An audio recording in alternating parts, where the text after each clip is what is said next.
who will be our guest of honor tonight. Jazakumullah khair, Shaykh Haseeb.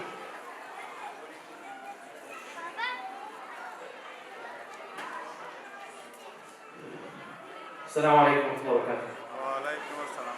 بسم الله الحمد لله والصلاة والسلام على رسول الله وعلى آله وصحبه وسلم تسليما كثيرا. اللهم صل على سيدنا ونبينا محمد صلى الله عليه وسلم. كلما ذكره الذاكرون الأبرار وكلما غفل عن ذكره الغافلون.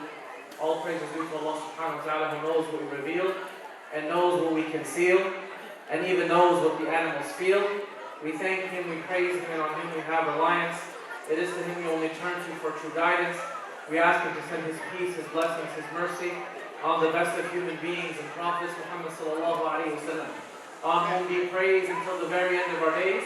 We ask Him for steadfastness, guidance, mercy, and to never lead us astray, and for Him to save us on Judgment Day. The Prophet sallallahu alayhi wa sallam, the Prophet sallallahu alayhi wa sallam, the Prophet sallallahu alayhi wa sallam, who's supposed to be more beloved than the mother that gave birth to us, than the father that takes care of us, than the children that you love, than the spouse that you're most closest to. Allah subhanahu wa ta'ala praised him in the Quran by mentioning him to us in a number of characteristics. Among them, Allah subhanahu wa ta'ala says, لَقَدْ مَنَّ اللَّهُ عَلَى الْمُؤْمِنِينَ إِذْ بَعَثَ فِيهِمْ رَسُولًا مِّنْ أَنفُسِهِمْ يتلو عليهم آياته ويزكيهم ويعلمهم الكتاب والحكمة وإن كانوا من قبل في ضلال مبين. Allah subhanahu wa ta'ala says, Allah has indeed given the believers a great favor, a blessing that's beyond even being able to thank Allah subhanahu wa ta'ala for. And that is the blessing of purpose, the blessing of understanding that you have a purpose in life, the blessing of having a meaning in your existence. Do you know how many people outside of these doors in Boston live a life of depression, live a life of absolute purposeless existence, live a life they only wish that they had an understanding you all have. They only want to know what Islam is. They only want what Allah would bless you with, to have this meaning in life. And the one that brought us this meaning is none other than Muhammad sallallahu alayhi wa sallam. The one who came, al-Hadi al-Amin. The Prophet sallallahu alayhi wa sallam described by Allah subhanahu wa ta'ala, one of the du'as we will make when we enter Jannah, we will say, Oh Allah, سمعنا مناديا ينادي بالإيمان أن آمنوا بربكم فآمنا. Oh Allah, we heard a caller calling to faith, to believe in you. So we said we believed, and that's why we entered Jannah, because of Muhammad sallallahu alaihi wasallam. He is munadi al-iman. He's the one who's a caller to faith. Because of him, you will enter Jannah. Because of his message, because of what he brought. So it's on this day, this blessed month, that Muslims all over the world, they commemorate the life of the Nabi alayhi salatu wasalam. And one of my teachers, he said something so beautiful about this. He said something so powerful about this. He said that when you reflect about a person that you've lost in your life, don't you immediately think about all of the good times you've had with them. Don't you immediately think about what they meant to you. Imagine a grandmother that you loved so dearly. Imagine a mother some of us may have lost, and may Allah protect our families. Imagine a father, imagine a child you held close to you. And you remember everything about them, what they meant for you. And especially in the month they passed away. In that month, maybe you remember and reflect on them more. And this month, my brothers and sisters, our Prophet ﷺ was born and he also passed away. And he said, my teacher, isn't it worth that you spend a little time teaching yourself and your family and your children about the one your memories should fill your life with? Every moment of your experience should be tied to a life moment of his. That you should think about him and reflect over him. The one that gave you purpose. The one that brought you to Allah subhanahu wa ta'ala. This Prophet, alayhi salatu wasalam, spent his life pushing away every kind of material gain to the fact that Aisha radiallahu anha would say, our Prophet ﷺ had his lifestyle not because of a force, but because he chose that lifestyle. When we hear about the Prophet ﷺ's humility, as Shaykh Haseeb mentioned, when we hear about the Prophet ﷺ's living and lifestyle with his family, that was literally the way he wanted to live. And Umar radiallahu anhu describes one day that experience. He said, I walked in on the Prophet ﷺ, and our Prophet was sleeping on a straw mat. And I came in surprised. And I looked at the Prophet ﷺ, he stood up, and that straw, coarse, harsh mat left marks on the skin of Rasulullah ﷺ. And he said that I saw that his pillow was not a memory foam pillow, but a animal skin filled with date palm tree leaves, and underneath that was a rock. A rock was the pillow of Rasulullah ﷺ. And he said, this great man, Umar ibn Khattab, the one we know, when he would walk in a room, women would run the opposite direction. The one that even he would walk in the street, Shaitan would run the opposite direction. And when he would stand in battle, the Romans would run the opposite direction. A man who had a status in Islam that we know him as Al-Faruq, but a man that when he stood in front of the Prophet ﷺ and he saw his state and what he gave up of this dunya so that we can have Islam, this man started to weep and cry. Umar just started to weep. And he said, Ya Rasulullah, I've seen the kings of Rome and Persia, and wallahi, you are the most beloved of Allah's creation, and you deserve better. And he started to cry and weep. And our beloved Prophet ﷺ smiled, like he always does, alayhi salatu wasalam.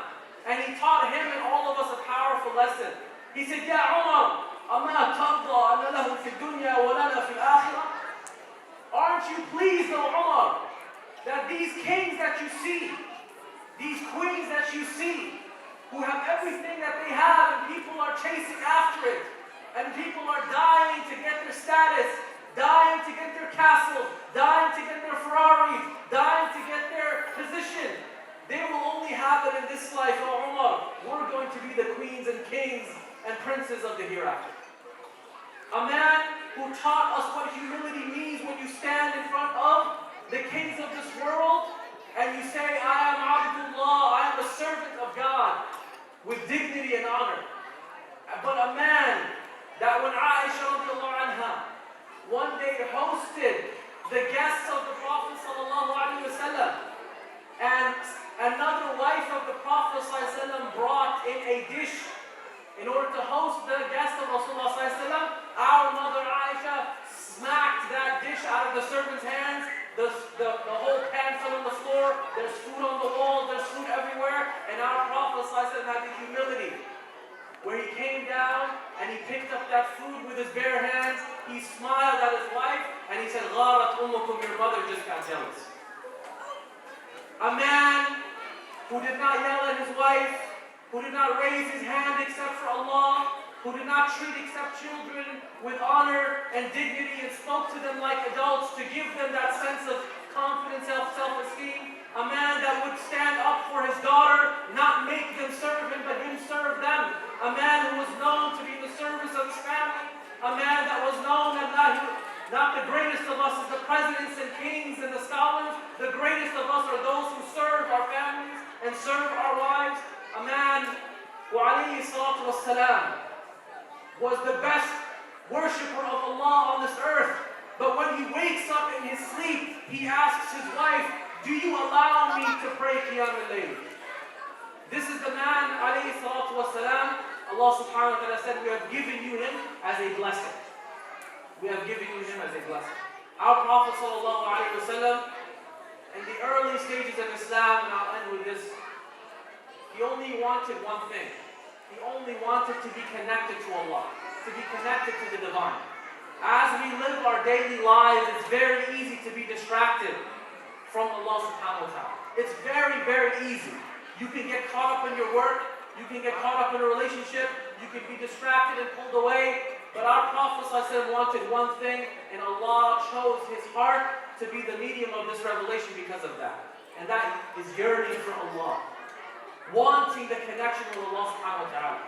To the extent when اقرأ باسم ربك الذي خلق, the first verses of the Quran were revealed, Allah subhanahu wa ta'ala stopped the revelation for some time, as you all know. Some scholars say a few months, some say longer. And then the verses that came down, the Prophet ﷺ was given one of the most greatest consolations in the entire history and the entirety of the Quran. And that is when Allah subhanahu wa ta'ala gave him Surah Al-Duha. Where Allah subhanahu wa ta'ala says, وَالضُّحَى وَاللَّيْلِ إِذَا سَجَى مَا وَدَّعَكَ رَبُّكَ وَمَا خَلَى وَلَآخِرَةُ خَيْرٌ لَكَ مِنَ الْأُولَى وَلَسَوْفَ يُعْطِيكَ رَبُّكَ فَتَرْضَى. 3 promises the Prophet was granted. 3 promises. Number 1, Allah will never be sad with you or forsake you or angry with you. Allahu Akbar. Imagine every single Muslim, they heard this as one of the first introductions they had to Islam. What happens when non-Muslims come accept Islam in our communities? What's the first thing you say to them? Welcome, eat halal chicken. Isn't that right? You remember the hadith of halal chicken? Somebody walks in and tells me halal food.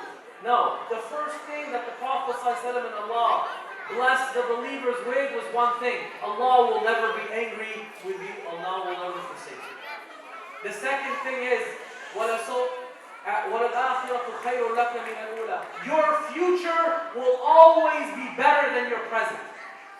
Your future will always be better than your present. Whatever you're going through in this masjid, as long as you're a believer in Allah, have trust that your future will be better than your present, what you're going through now.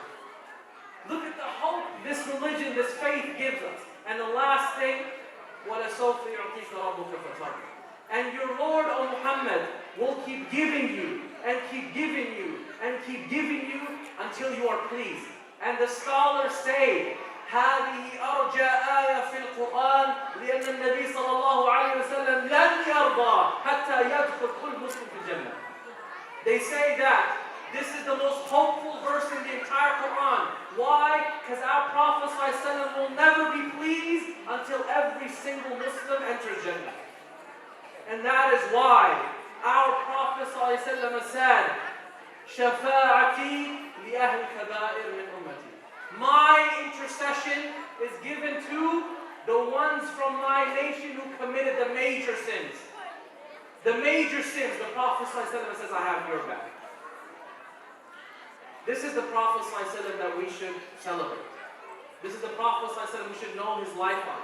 We should read and listen to his life so many times that you connect every example in your life to an example with his. That every moment that happened in the Prophet ﷺ's life, you could recollect it in your own. Read the life of the Prophet ﷺ.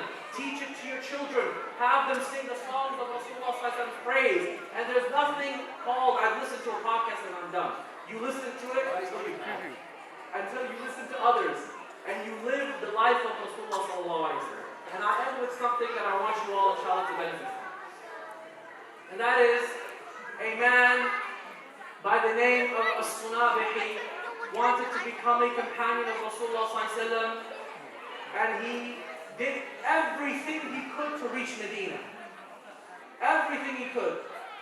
And when he got to Medina, I want you to imagine, this is not just Medina that you want to visit. Many of you cry to visit. Many of you want to spend your life savings to go to. This is a man who wanted to become a companion of Rasulullah ﷺ, and when he arrives in Medina, he finds out that the Prophet ﷺ passed away 5 days prior. He missed becoming a Sahabi. But what did he do? He knew that the legacy of the Prophet ﷺ, نحن معاشر الأنبياء لا نورث. We don't give any inheritance. ورثة الأنبياء العلم ورثة الأنبياء. Knowledge is the inheritance of the Prophet. So he stayed in Medina. And he studied with one of the scholars of Medina, a companion by the name of Mu'adh ibn Jabal. And I want you to pay attention to this. Anyone who's distracted, if you're distracted the whole time, just pay attention to this room. This is the most important thing. Okay? This companion, he said to Sunabihi, don't be sad. When I was leaving Medina and I would never see Rasulullah sallallahu alaihi wasallam ever again, He told me, يا معاذ لعلك أن لا تلقاني بعد عامي هذا لعلك أن تمر على المسجد وقبري. Oh Mu'adh, you might not see me again. Oh Mu'adh, you might, next time you come to Medina, pass by my grave and pass by my masjid. And Mu'adh radiallahu anhu started to cry. And our Prophet said to Mu'adh, he said, يا معاذ إني أحبك. Oh Mu'adh, I love you. فلا تنسى أن تقول دبر كل صلاة اللهم أعني على ذكرك وشكرك وحسن عبادتك. أو كما قال إسلام. Do not forget to say after your 5 daily prayers the dua, oh Allah, help me and aid me in your remembrance. And oh Allah, help me and aid me in your thankfulness and gratefulness. And help me and aid me in doing the best worship that I can. Guess what?